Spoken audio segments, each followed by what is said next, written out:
Picture this. You're standing in the Great Hall of Hampton Court Palace on a sweltering August morning in 1547 AD. The air hangs thick with the mingled scents of rosewater, rotting rushes scattered across stone floors, and something else, something sharp and acrid that makes your throat constrict. Through towering windows, sunlight streams across tapestries, depicting biblical scenes. But no amount of divine imagery can mask what assaults your senses in this seat of English power. King Henry VIII sits upon his throne, resplendent in cloth of gold and ermine, his massive frame draped in silks that cost more than most villages see in a decade. But as you draw closer, summoned to present some minor petition, another smell cuts through the floral perfumes that courtiers douse themselves with like armor against reality. Something metallic and organic, like copper pennies soaked in stagnant pond water, mixed with the earthy musk of bodies that have made peace with their own filth. The king's smile reveals teeth the colour of autumn leaves, blackened stumps that speak of sweet wines, and sugared delicacies consumed without thought for consequence. When he speaks, his voice booms with royal authority, but courtiers lean forward not just in reverence, but because distance makes his words easier to endure. This is the man who broke with Rome, who married 6 wives and discarded them like soiled garments, who shaped the very foundations of English Protestant faith. Yet beneath the magnificent facade lay habits that would make a medieval peasant recoil in horror. Before diving into these forgotten stories of survival and suffering, if you enjoy learning about the hidden truths of history, consider hitting that like button and subscribing for more content like this. And please comment below to let me know where you're listening from. I find it incredible that we're exploring these ancient stories together from different parts of the world, connected across time and space by our shared curiosity about the past. The truth about Tudor hygiene reads like a catalogue of aristocratic nightmares, each habit more revolting than the last. Yet to understand why England's most powerful dynasty lived this way, we must first understand the world they inhabited. A world where bathing was considered not just unnecessary, but actively dangerous, where medicine was medieval guesswork, and where even royalty lived in conditions that would horrify modern sensibilities. The Tudor approach to personal cleanliness defied every instinct we consider civilized today. These were not barbarians or peasants struggling with poverty, but the wealthiest, most educated, most powerful people in their realm. They had access to the finest soaps imported from Castile, the purest waters from royal springs, the most skilled physicians in Europe. Yet they chose to live in ways that transformed their own bodies into walking monuments to decay and neglect. Henry VIII's bathing ritual was considered progressive by 16th century standards. He immersed himself in water perhaps once every 2 months, and only when his physicians insisted that accumulated filth posed immediate danger to his health. The process required dozens of servants hauling enormous wooden tubs into his private chambers, filling them with water heated over massive kitchen fires that consumed entire forests' worth of timber. But the water itself tells a more disturbing story. It came from the Thames, already polluted with the waste of London's growing population, the runoff from tanneries and butcher shops, the decomposing bodies of animals, and occasionally humans that found their way into England's primary waterway. This brown, viscous liquid was what touched the royal flesh, carrying with it diseases and parasites that no amount of ceremony could purify. The soap available was a crude mixture of animal fat, wood ash, and lye, harsh enough to strip skin along with dirt. The fat came from pigs and cattle, often already rancid when processed. The ash was gathered from palace fireplaces, carrying soot and toxic residue from burning everything from oak logs to discarded clothing. When combined with lye extracted from decomposing organic matter, this concoction created a cleansing agent more likely to cause infection than prevent it. Between these bi-monthly ordeals, Henry's body became a repository for every substance that accumulated during weeks of courtly life.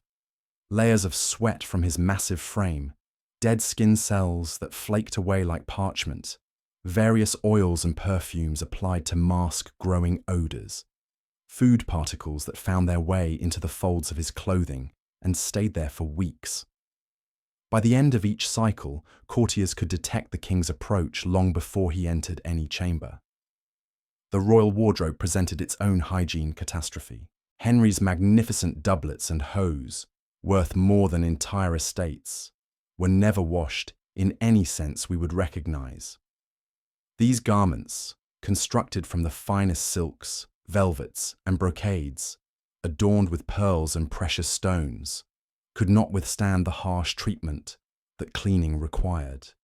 Instead, they were aired, brushed, and reperfumed, creating a cycle of accumulated filth that no amount of expensive fragrance could truly mask. Consider the logistics of dressing a Tudor monarch. The process required an hour or more and involved numerous servants handling each garment with practiced efficiency. First came the linen shirt, supposedly changed weekly but often worn for much longer periods, becoming yellowed and stiff with accumulated perspiration. Over this went layer upon layer of increasingly elaborate clothing, each piece trapping heat and moisture, creating the perfect environment for bacterial growth. The king's undergarments tell perhaps the most disturbing story of all.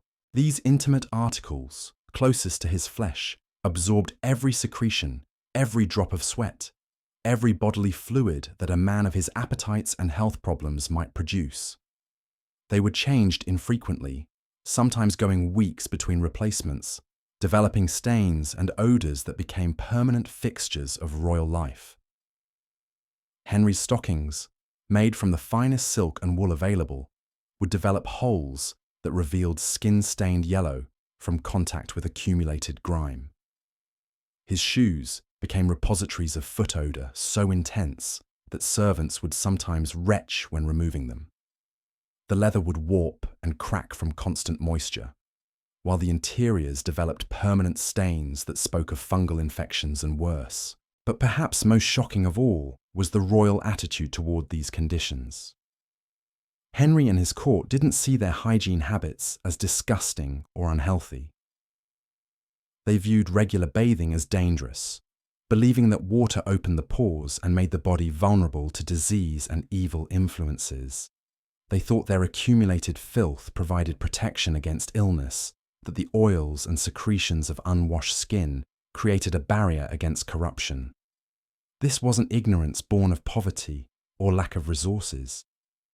This was deliberate choice based on the medical and philosophical understanding of their time. The greatest physicians in Europe advised against frequent washing.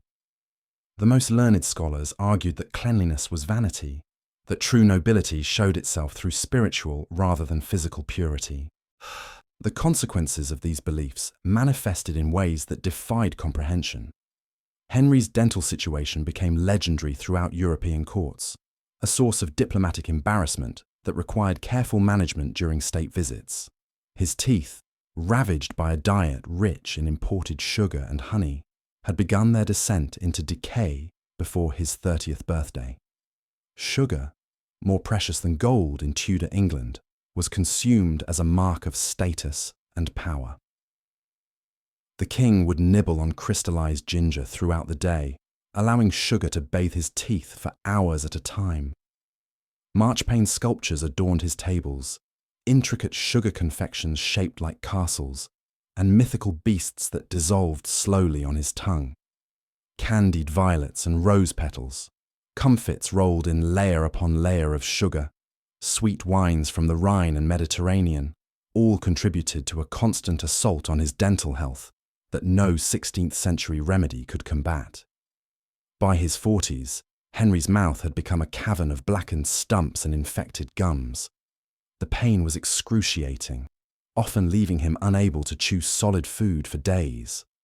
Court records show payments to apothecaries for increasingly desperate remedies: powdered unicorn horn mixed with wine, crushed pearls dissolved in rosewater, heated irons pressed against his jaw to burn out corruption.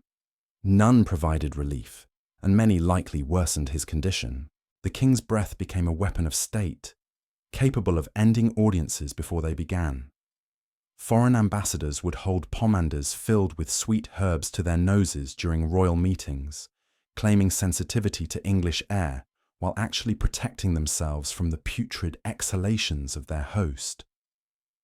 The Venetian envoy described it as the scent of a charnel house mixed with rotted flowers, while the French ambassador simply noted that speaking with His Majesty required great fortitude of both spirit and stomach.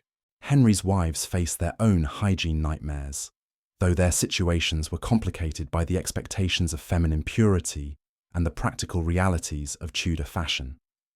Catherine of Aragon, raised in the Spanish court, where Moorish influences had maintained some traditions of cleanliness, found the English approach to personal hygiene deeply disturbing. Her private letters to her confessor speak of her shock at discovering that English noblewomen might go months without changing their linens. The elaborate gowns that defined Tudor femininity created their own sanitary disasters. These architectural marvels of fabric and engineering, with their massive skirts and fitted bodices, were virtually impossible to clean once soiled.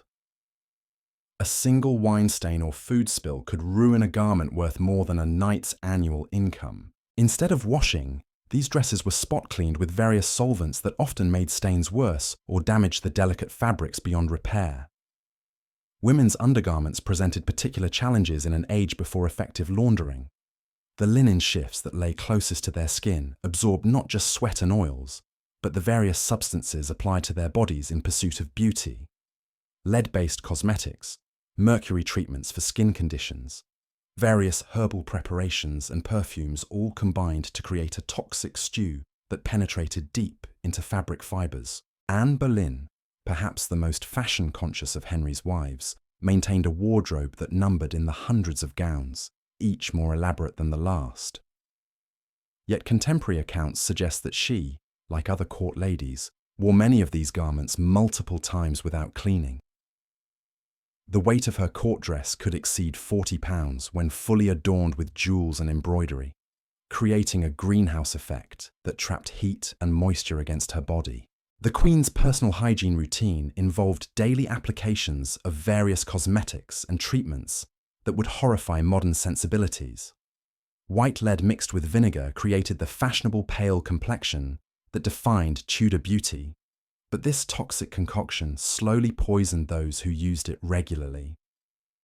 The lead ate away at skin tissue, while the vinegar created chemical burns that required constant covering with fresh applications of the same deadly mixture. Hair care in the Tudor court represented another frontier of aristocratic filth. The elaborate coiffures that appear in royal portraits required hours of preparation using techniques that prioritized appearance over cleanliness. Hair was rarely washed, instead being treated with various oils, powders, and perfumes that accumulated over weeks or months. Lice were so common among the nobility that specialized combs made from ivory and precious metals became essential courtly accessories. The royal household's approach to waste management created additional hygiene catastrophes that permeated every aspect of daily life. Hampton Court, despite being one of the most advanced palaces in Europe, relied on primitive sanitation systems that would have challenged a modern sewage treatment plant. The famous close stools, elaborate portable toilets used by the royal family, were emptied by servants who carried their contents through corridors and chambers where food was prepared and consumed. Chamber pots, ranging from simple pottery vessels for servants to elaborate silver examples for royalty, were rarely cleaned thoroughly. Instead, they were rinsed with whatever water was available and returned to service, often while still bearing the residue of their previous use. The accumulated filth in these vessels created breeding grounds for bacteria and parasites that spray. The Tudor court, throughout the palace population's relationship with vermin, reveals another disturbing aspect of their hygiene standards. Rats were so common in royal palaces that they were considered inevitable, part of the natural order that simply had to be endured. These creatures, carrying fleas and diseases, moved freely through chambers where food was stored and consumed, where clothing was kept, where the royal family slept and conducted the business of state. As we step back from that fetid great hall of Hampton Court, leaving behind the lingering stench of unwashed royalty and rotting rushes, we're left with a profound understanding of just how different the past truly was. The Tudor dynasty, for all their power and magnificence, lived in conditions that would send modern health inspectors fleeing in horror. Their jewel-encrusted doublets concealed bodies that hadn't seen soap in months. Their golden goblets contained wine that masked breath reeking of dental decay. Their silk-draped chambers harboured vermin that would make a medieval peasant's hovel seem pristine by comparison.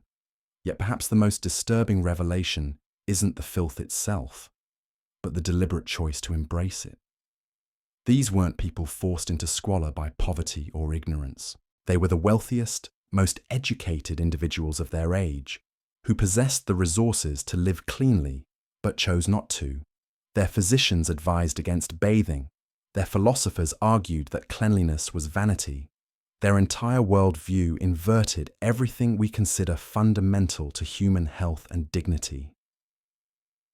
The next time you see a portrait of Henry VIII in his magnificent robes, or read about the splendour of Tudor court life, remember what lay beneath those golden threads and painted smiles. Remember that power and wealth don't guarantee wisdom, that even kings can make choices that transform them into walking monuments to human folly. The Tudors may have changed the course of English history, but they couldn't escape the consequences of their own revolting habits.